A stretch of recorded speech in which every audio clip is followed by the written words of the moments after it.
जैसे डाउन आज हम लोग स्टार्ट करते हैं ग्रामर ना। एक क्वेश्चन इसका आता है, ठीक है। तो वही जो बता रहे थे कि मैट्रिक्स और ग्रामर्स ना, फर्स्ट यूनिट में जो आएगा ना, तो दो टाइप के इक्वेशन को सॉल्व करने का मेथड रहेगा हम लोग के पास। एक तो ग्रामर नियम से सॉल्व करना रहेगा, या फिर जो कल हम लोग पढ़ रहे थे ए इनवर्स निकाल करके, है ना, मैट्रिक्स मेथड। ठीक, तो सबसे पहले हम लोग ग्रामर का देख लेते हैं। ये दो क्वेश्चन आया है पेपर में, तो सबसे पहले देख लेते हैं क्या कि टू वेरिएबल का ग्रामर कैसा होगा ना। टू वेरिएबल का जो क्वेश्चन दिया रहेगा वो किस टाइप का रहेगा। इस क्वेश्चन से हम लोग क्या कर लेंगे, इक्वेशन से उसका कंपेयर कर लेंगे, ठीक है। कंपेयर करके हम लोग यहाँ पर ना सॉल्व करेंगे। कैसे देखो, पहले इसको हम लोग ए एक्स इक्वल टू बी के फॉर्म में लिख लेंगे, ठीक है। ए क्या रहेगा, ए इक्वल टू रहेगा ये वाला a1 a2 b1 b2, ठीक है।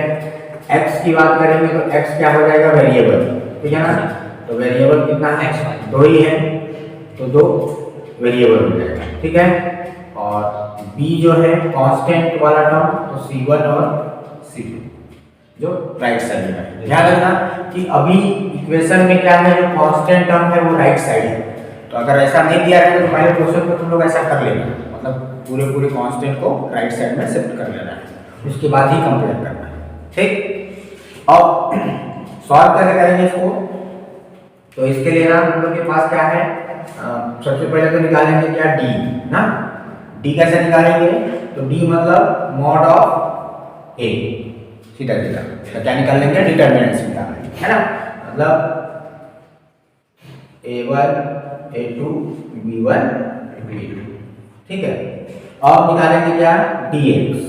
तो dx के लिए क्या करना होगा ना, ध्यान देना, जैसे बुक में कई जगह गलत भी मतलब कि अलग अलग ट्रिक से दिया रहता है, ठीक है। लेकिन मेरा जो ट्रिक है ना, मैं क्या करता हूँ कि जैसे x वाला को लिखना है तो x वाला जो पोजीशन है ना, x वाले पोजीशन को हटा करके उसके जगह में कांस्टेंट को शिफ्ट कर देना है। मींस a1 a2 जो था क्या क्या था, x वाला टर्म था, कोफिशिएंट था, उसको हटा करके उसके जगह में क्या, कांस्टेंट मतलब c1 c2, बाकी जो b1 b2 था उसको ऐसे दे देंगे, ठीक। बाकी डिटरमिनेंट से इसको सॉल्व कर लेंगे, d की वैल्यू आ जाएगा। फिर सेम वैसे ही अगर dy निकालना होगा तो क्या हो जाएगा, इस बार x वाले टर्म को ऐसे लिख लो ना, x वाले कोफिशिएंट को ऐसे रखना है, जो y वाला कोफिशिएंट है ना उसके जगह पे कांस्टेंट, ठीक है, c1 c2। अब इन तीनों को सॉल्व कर देना, डिटरमिनेंट्स के जैसा मान निकल जाएगा ना। अब जो फाइनल वैल्यू होगा इसका x का dx अपॉन में d, और y का जो वैल्यू आएगा वो आएगा dy अपॉन में। ये हो गया किसके लिए, 2, ठीक है। तो एग्जांपल देख ही लेते हैं। यहाँ पर एक एग्जांपल दिया हुआ है टू वेरिएबल का, ठीक है।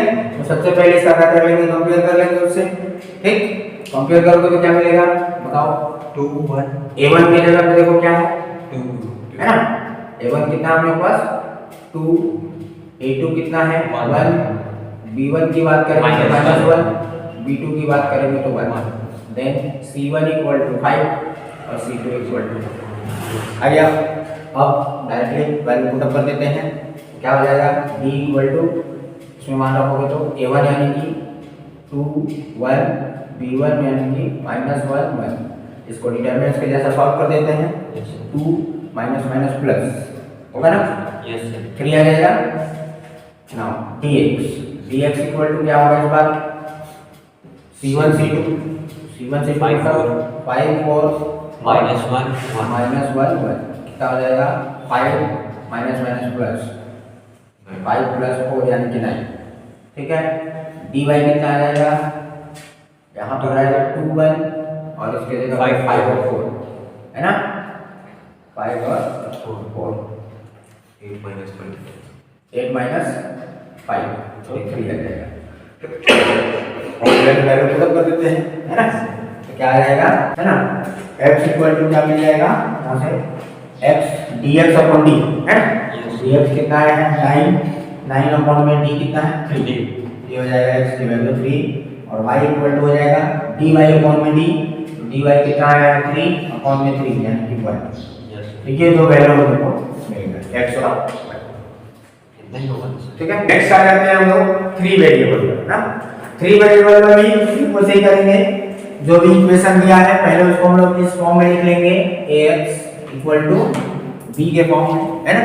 वेयर a क्या रहेगा, वेयर a इक्वल टू रहेगा ये वाला matrix a1 a2 a3 b1 b2 b3 c1 c2 c3। Now x equal to क्या हो जाएगा, वेरिएबल है x y z, और p यानी कि कांस्टेंट वाला term d1 d2 d। Clear है।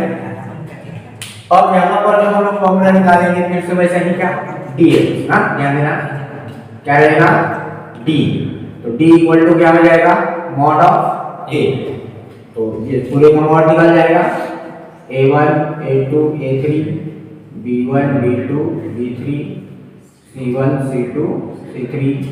इसको डिटरमिनेंट्स के जैसा सॉल्व करके मान निकाल लेंगे, ठीक है।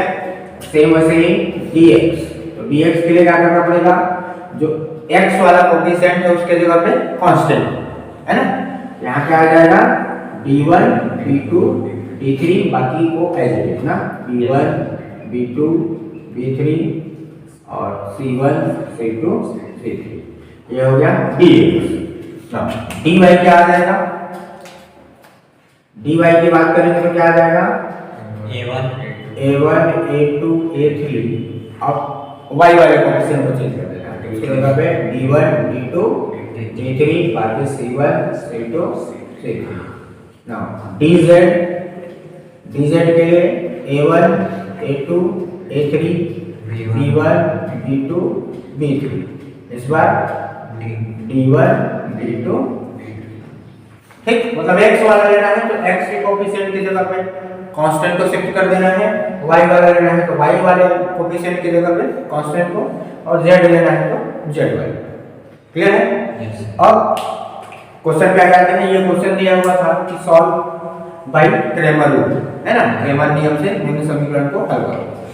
तो यहाँ पर देखो पहला इक्वेशन तो सेम है, दूसरा भी सही है, तीसरे वाले में देखो थोड़ा सा क्या किया था, 2y इधर दे दिया सर। जो सेकंड वाला है क्वेश्चन में जो आप बता रहे हैं y + 3z इक्वल में 11, तो इधर आ जाएगा ना, -11 इधर 0 हो जाएगा।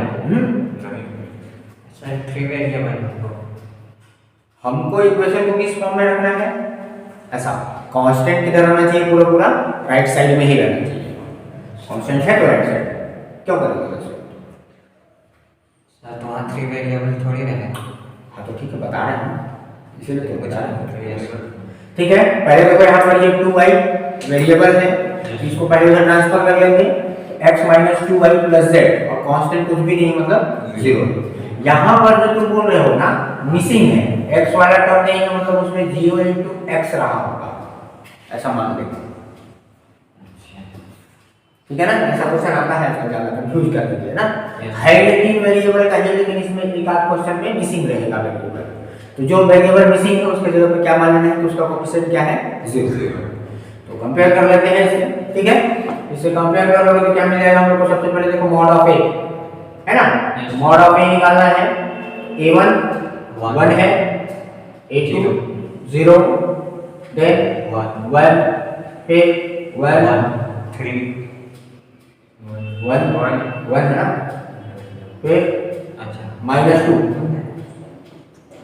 ठीक है, फिर z वाला 1 3 और यहाँ से 1, क्या गया हम लोग कौन सा, मॉड ऑफ a, ठीक है। अब इसका डिटरमिनेंट्स निकाल सकते हैं हम, डिटरमिनेंट्स के जैसे सॉल्व कर दो, कैसे सॉल्व करोगे, एक्सपेंड करो, कितना है मिलेगा, बीच तब कितना आएगा, मॉड ऑफ a निकालना है ना। हाँ एक्सपेंड करके निकालो, यस निकालो, ये आ जाएगा फर्स्ट पहला वाला 1 3 - 2 1 1 - -6 है ना, -1 0 -3, देन +1 और इसके लिए 0 -1, सही है ना। ये हो जाएगा 7, ये हो जाएगा -3 और -1, तो 9 आ जाएगा, ठीक।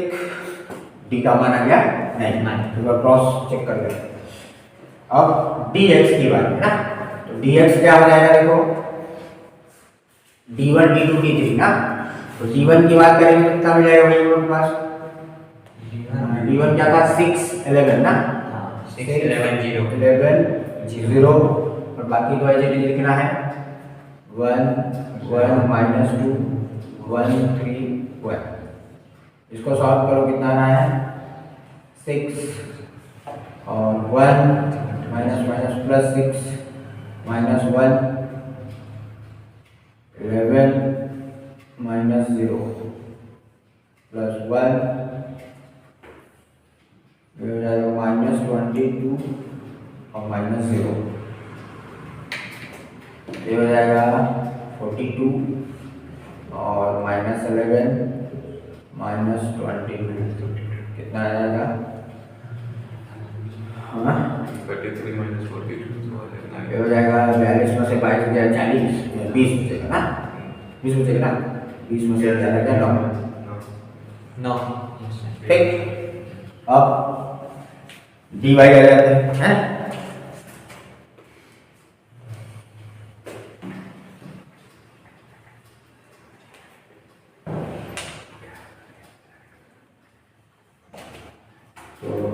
dy कितना आ जाएगा होगा, अब इस बार y वाले टर्म को चेंज करना है ना, तो x वाले को एज रखेंगे 1 0 1 और इसके जगह पे आ जाएगा 6 11 0 और 1 3 1 है ना। सॉल्व कर लेते हैं 1 11 माइनस 0 माइनस 6 और 0 माइनस 3 प्लस 1, ये हो जाएगा 0 माइनस 11। देख लो ना, चेक करते जाओ ना, 11 हो जाएगा माइनस माइनस प्लस 18 और हो जाएगा माइनस 11, 18 आएगा ना। dz के लिए क्या हो जाएगा, इस बार z वाले टर्म को चेंज करेंगे 1 0 1 और 1 1 माइनस 2 और 6 11 0।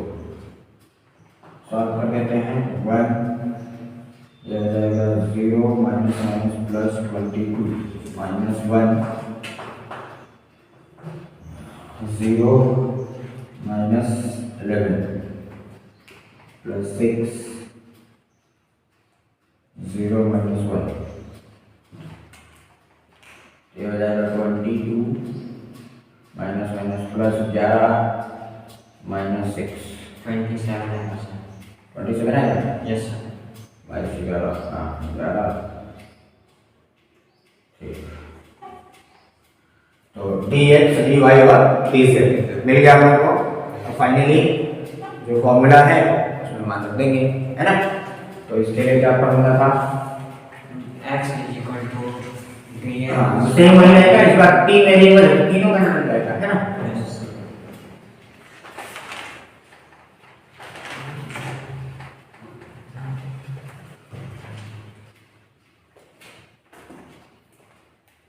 क्या आ जाएगा, x equal to dx upon में d, तो dx कितना है था 9, 9 अपॉन में 9 है ना, यानी कि 1, और y इक्वल टू हो जाएगा dy अपॉन में d, तो dy कितना है 9 18 अपॉन में 9 यानी कि 2, और z equal to dz upon में d, तो dz आया है 27 अपॉन में 9 यानी कि 3। ठीक है, तो ये तीन वैल्यू था हम लोग के पास x y z, ठीक है। तो like and subscribe, thank you.